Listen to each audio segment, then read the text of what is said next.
ำหรับคลิปนี้ข่อยจะมาเล่าเรื่องราวการเดินทางซึ่งในช่วงวันพักข่อยก็จะมักออกไปท่องเที่ยว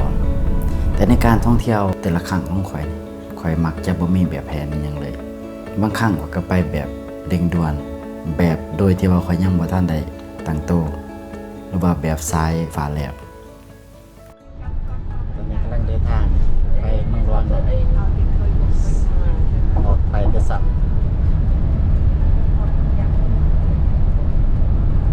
มาใส่คือเก่าเนาะพาไปเดินทาง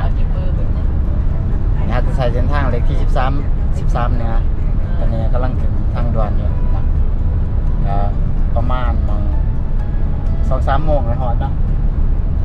ใส่เวลาโดนเต็ม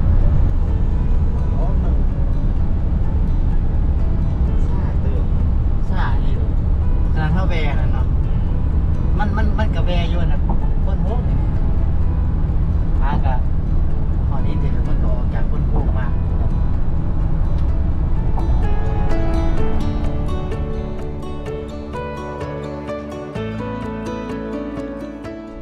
สภาพฝ่าเปิดอยู่งามได้นี่นะตอนนี้ก็เดินทางหมดวังเวียงนะเนาะฟ้ามันฟ้าคืนจังหน่อยนึง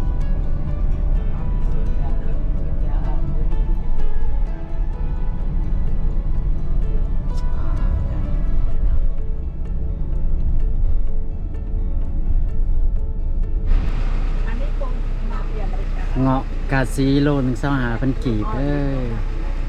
เป็นบักเงาะสดๆจากต้นเลยเนาะนี่เนาะปลอดสารพิษหากเอาลงมาจากต้นมื้อเช้านี้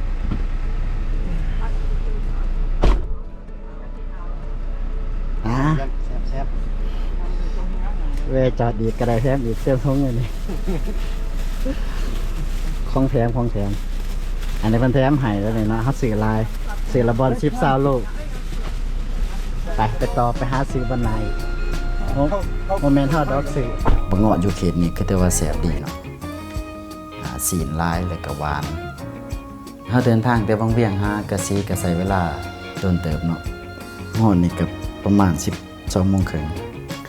ซึ่งสำหรับเส้นทาง13เนี่ยนี่ก็ค่อนข้างที่ว่าจะยุ่งยากแล้วก็เพ่ๆเนาะทางก็จะเป็นคุ้มเป็นบ่อและผู้ใดที่ว่าจะนำใส่เส้นทางในช่วงยามฝนเนี่ยก็ควรเช็ครถเรื่องเส้นทางสภาพอากาศกับรถเพราะว่าช่วงฝนนี่ก็ค่อนข้างยากเนื่องจากว่ามีฝนตกแล้วก็ทางก็เป็นคุ้มเป็นยังไงแล้วเขาออกเดินทางนะจะออกแต่เช้าเนาะ8 โมงนะครับก็ใส่เส้นทางด่วนเป็นเฟสแรกเนาะสำหรับเส้นทางวังเวียงหากะซีนปกติจะใช้เวลาอยู่ประมาณ1 ชั่วโมงเลยแต่ว่าไปครั้งนี้ก็ใช้เวลาประมาณ3 ชั่วโมงกว่าๆเนาะเนื่องจากว่าทางเป็นคุ้มเป็นบ่อหลายเนาะเราจึงต้องค่อยไปค่อยมาความสูง1,240ในเบิ่งเข็มทิศมันสิหมุนไปแบบ360 องศาเลย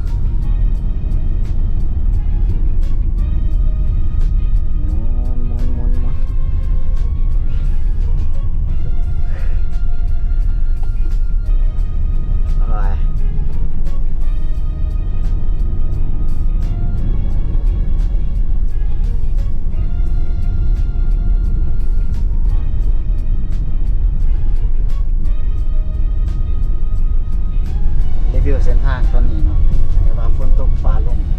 หมอกลงเห็นยังเลยตอนที่ยังตอนบ่ายเลย2 โมง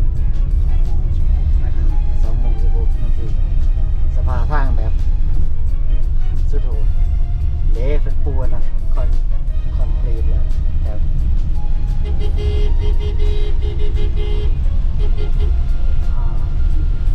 ต่างประเทศเหรอ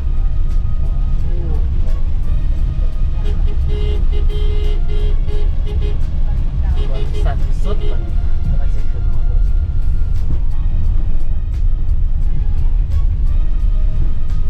กระตอกแล้วก็ไฟฝนกระตุกมองกระลุกเห็นยังเลยตอน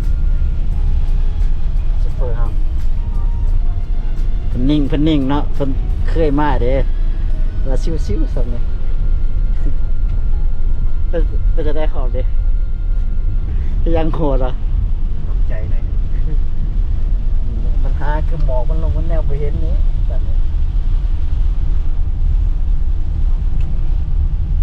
ความสูงตอนนี้อยู่ที่ประมาณ1,850เนาะ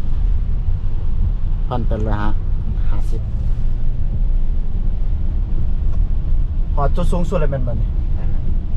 เดี๋ยวให้จะไปเวชมวิวเบิ่งจักหน่อยเนาะ ไปเข้าน้ำ เวเข้าห้องน้ำชมวิว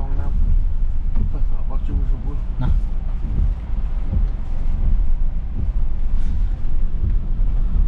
โอ้ยไม่เห็นยังเลย ชมวิวมาดูได้ไม่มีเห็นอะไรหรอก ฮอดแล้วจุดชมวิวภูเกาลักเนาะแค่นี้ถ้าว่าสว่างแดดโดนนี่บ้าโคตรงามเลยได้นี่นะ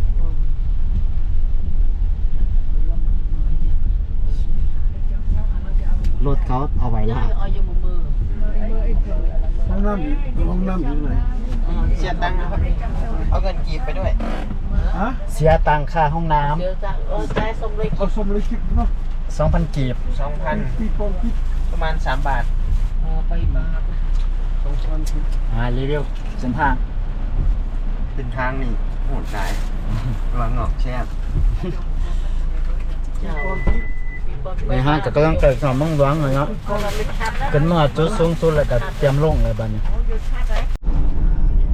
เอาหลังจากลงเขามาเลยก็ฝ่าเปิดฝ่าเริ่มเปิดแดดเริ่มออกแล้วเนาะตอนนี้เนาะแดดออกวิวทางภูเส้นทางนี่มันไง